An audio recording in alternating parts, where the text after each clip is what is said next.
So, ganun na nga yung nangyari. We saw and we posted a comment made by Karen Davila on a post made on Twitter by USA Today. So, ang ginawa ng USA Today dito, nagtatalumpati si President Trump and they stopped the coverage. At sabi nila, wala naman daw pong pruweba si President Trump para dun sa sinasabi niya about cheating and all of that, kaya tinigil nila yung broadcast. So, this brings now, tapos sabi ni Karen Davila, it's our job to broadcast or to publish the truth and not unsubstantiated conspiracies. This is a kind of a condescending or very, sige, sabihin na natin, medyo mayabang po yung statement na yon. Kasi, sino bang namatay at ginawang arbiters of the truth? Whether it is USA Today or Karen Davila. At ito po yung tinatawag nating conceit ng ating media, di ba? Parang, teka muna, sino may sabi? Sino may sabi na kayo lang ang magaling? Na kayo lang magde-determine ng truth? You know why? The truth is a conclusion that you make. Diba? You find out the facts, and then you come to your own conclusion on what those facts lead you to conclude. Diba? Tayo gagawa nun. Ang job ng media is to tell us who, what, when, where, how, why.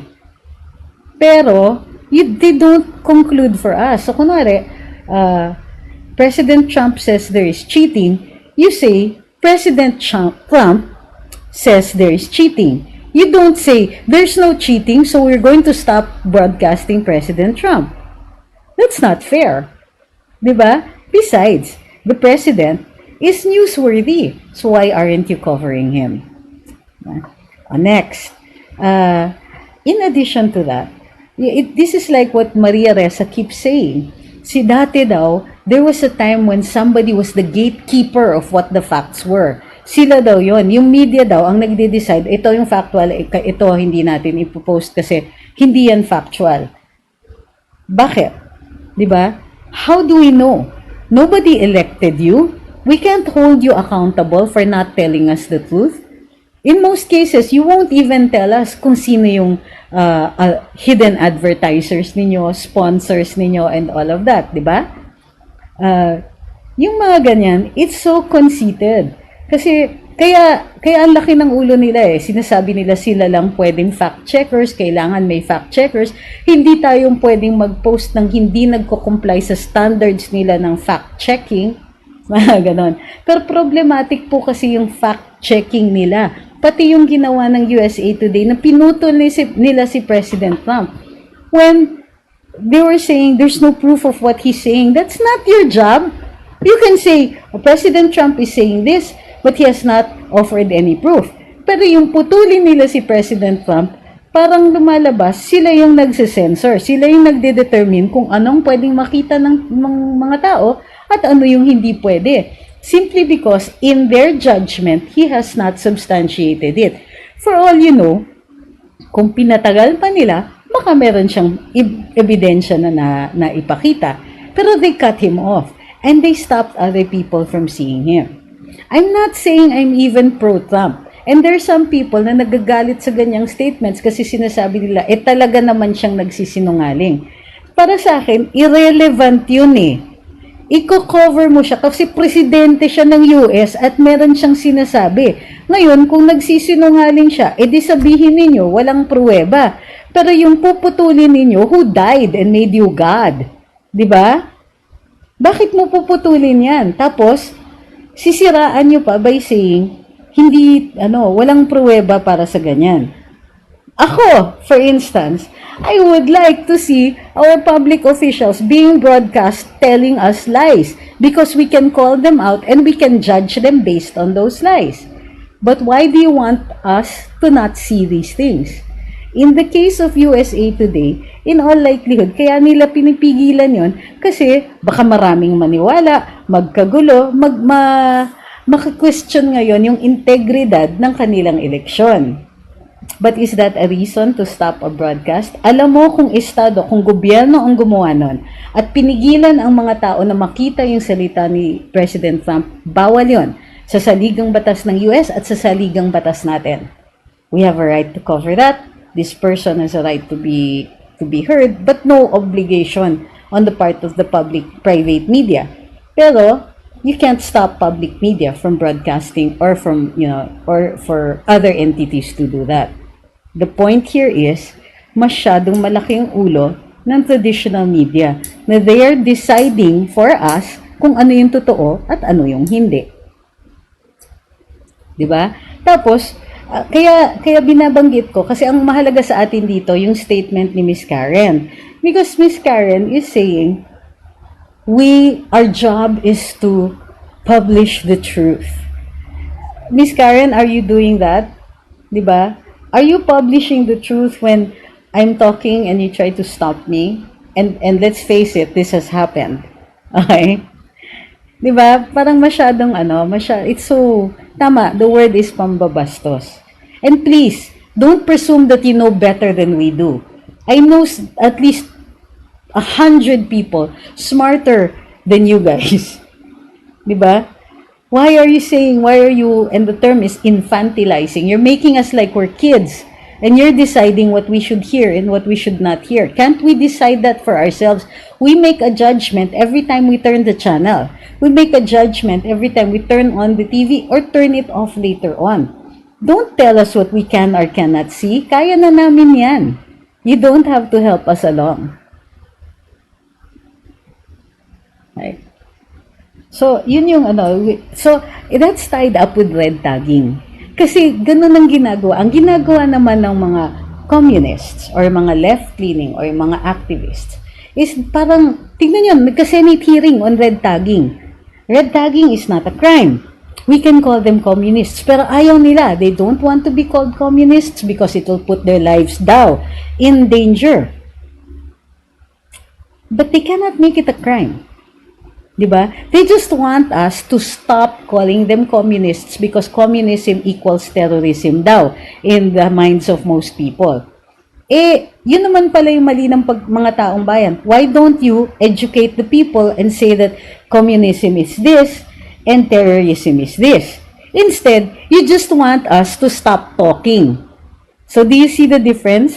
Nung lumabas ang red tagging issue, what Luminous did was to do live and to post to mark the difference between communism and terrorism so that we do not mistake the two. And we don't accuse don't accuse communists of committing crimes because terrorism is a crime and it's a crime against humanity. And that would make it libel. However, instead of educating people, what Teddy Casino wants to do is to sue people.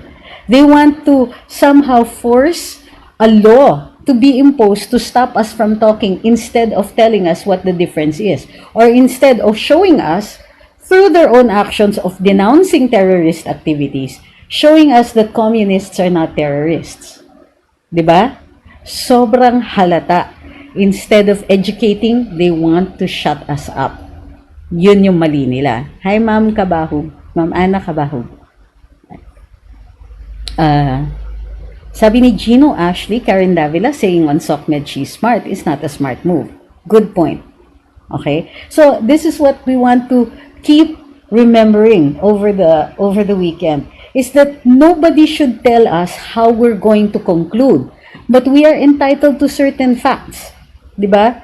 If media, traditional media, is not going to give us facts, then they should not stop us from going to other sources to obtain those facts, i.e. social media. Diba? Kasi ang gusto nila, pupulisin nila ang social media, pupulisin nila every other source of information para sila lang daw. Because that's what Maria Ressa said. We used to be the gatekeepers. Now, there's nothing anymore that stops people from writing fake news. Diba? Fake news? Really? And let's talk about fake news again. Remember what I told you? Sometimes the news is fake because it is not yet true. Like what Vera Files did to Luminous before. Sabi namin, sinara na yung hearing on banking and finance that involved Andy Bautista after he submitted his statement through his lawyer. Ba, finak-check ako, sabi hindi totoo yan. kasi hindi pa daw napipirmahan yung resolution. And one day later, napirmahan yung resolution and the hearing was closed. However, may basis yung sinabi ko that the hearing was closed because Senator Chis Escudero announced it at the last hearing. So, hindi ako fake news, may factual basis ako, but they were, how do you call this? Overstepping their bounds by requiring that it be an actual fact of the signing of the resolution in order to be a closed hearing. That's BS. And that's what, it's quibbling.